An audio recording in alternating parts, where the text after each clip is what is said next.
Welcome to the story world. Far from the hustle and bustle of the city, there was a dense and lush green forest with dark woods. On the edge of this forest stood a small wooden hut, where little Annie lived with her mother. Annie didn't have any expensive toys, but she had a heart that was more precious than gold. She often talked to the birds and watched the flowers smiling. Annie's mother collected dry wood from the forest and sold it in the city to make a living. One morning, as the golden rays of the sun filtered through the branches of the trees and fell on the ground, Annie's mother said, "Annie, the sun is shining brightly in the forest today. Come and help me collect wood." Annie happily went with her mother. She was dancing and singing along the way. Little did she know that this day was going to be the most extraordinary day of her life. Upon reaching the forest, her mother became engrossed in collecting wood. Just then, Annie's eyes fell on a very beautiful rabbit. The rabbit's eyes were as blue as sapphires, and its ears looked as soft as velvet. Annie stopped in her tracks at the sight of it. "Oh, how beautiful you are!" Annie whispered softly. As soon as Annie got closer to it, the rabbit hopped away. Annie felt that the rabbit was playing hide-and-seek with her. Forgetting her mother's voice and the boundaries of the forest, she started running after it. The rabbit would sometimes hide behind the bushes and sometimes disappear into the tall grass. Running and running, Annie reached a part of the forest where even the sunlight barely reached. Finally, the rabbit stopped near an old cave. Annie cautiously stepped forward and swiftly scooped it up in her arms. "Caught it!" She cried out happily. As Annie's gentle hands touched the rabbit, a bright golden light flashed. Annie closed her eyes in fear. When she opened them, there was no rabbit in her hands, but a very beautiful fairy standing in front of her. The fairy's wings shimmered with the colors of the rainbow. Annie was astonished. The fairy smiled and said, "Don't be afraid, little Annie. My name is Luna. A wicked sorceress cursed me out of jealousy and turned me into a rabbit. She said that I would remain in this form until someone with an innocent and kind heart touched me selflessly. Your kindness has freed me today." Seeing Annie's innocence, Luna said, "Ask, Annie. You can ask for anything you want. I can fulfill any of your wishes." Annie was confused. She had never asked for anything for herself. She began to think, "Should I ask for sweets or new clothes?" but she couldn't decide. Seeing her silence, the fairy gave her a small magic wand. The wand was made of sandalwood and had a shining star at its tip. The fairy said, "It seems you don't need anything right now. Keep this magic wand.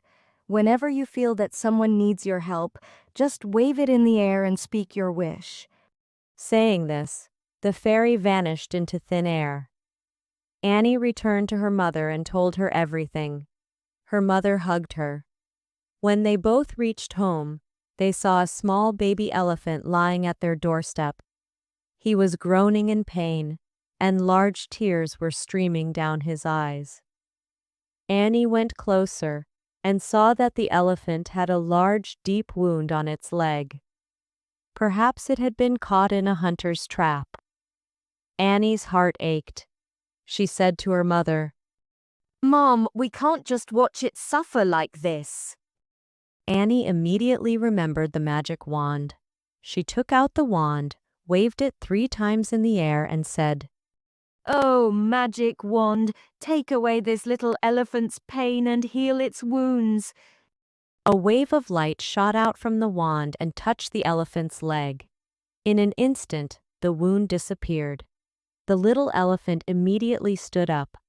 It nuzzled Annie with its trunk, and trumpeting happily, ran off into the forest. The next day, Annie was sitting in her courtyard when a black crow began hovering above her head.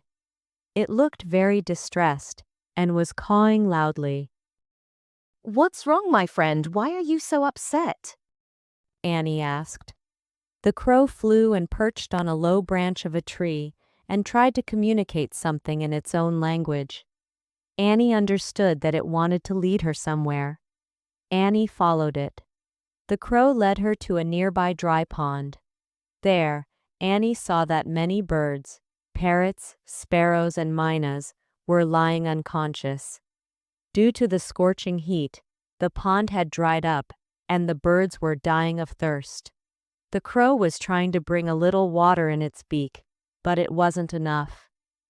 Annie raised her magic wand and said, "Fill this pond with cool and clean water so that no bird remains thirsty." In an instant, the pond was overflowing. Cool breezes began to blow. All the birds slowly regained consciousness and saved their lives by drinking the water. The crow circled around Annie to express its gratitude. Annie's fame gradually spread to the surrounding villages. People came to know that she possessed a wand that could perform miracles. One day, a greedy woodcutter named Harry came to Annie. He lied, saying, "Annie, my dear, I am very poor. My axe is broken. Can you give me a golden axe with your wand?" Annie looked into his eyes. She could clearly see the greed. She politely said, "Uncle, this wand only works for the good of others and in times of need, not to fulfill greed." Harry became angry. He planned to steal Annie's wand in the darkness of the night. When everyone was asleep, he sneaked into Annie's hut and ran away with the wand. But as soon as he stepped into the forest, the crow and its friends spotted him. A whole army of crows attacked Harry. Thousands of crows started cawing together and pecking at him. Frightened, Harry threw down the stick and ran away to save his life. Time passed. One day, Annie's mother suddenly fell very ill.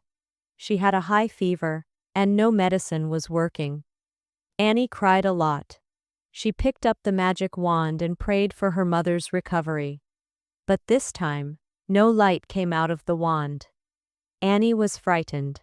Just then, the same fairy, Luna, appeared again. The fairy said, "Annie, the power of this wand is now fading. To restore its power, you will have to make a great sacrifice. Can you give me your most cherished possession?" Without thinking, Annie gave the fairy the doll that her mother had made for her from rags when she was a child. That doll was the dearest thing in the world to Annie. Seeing Annie's selfless spirit, the fairy smiled. She said, "Your love and sacrifice have revived the wand." The fairy herself cured Annie's mother with her powers, and told Annie that the real magic was not in the wand, but in her selfless spirit. The fairy was so impressed by Annie's kindness that she granted Annie and her family never-ending happiness and prosperity. Their small hut transformed into a beautiful house where the granaries were always full. But Annie did not change. She still went to the forest, fed the birds, and helped the animals. She had now safely kept the magic wand in the hollow of an old tree in the forest, so that it would only be used when the world truly needed it. The crows, elephants, and rabbits of the forest were now Annie's best friends. There was never a drought in that area again, nor did any animal ever go hungry. Annie's story taught everyone that true wealth is not what we possess, but what we share with others. When we help someone without any selfish motive, the entire universe helps us in return. A greedy person is never happy, as was the case with the woodcutter Harry. We should take care of the animals, birds, and the environment around us. Please like, share, subscribe, and comment. Also press the bell icon.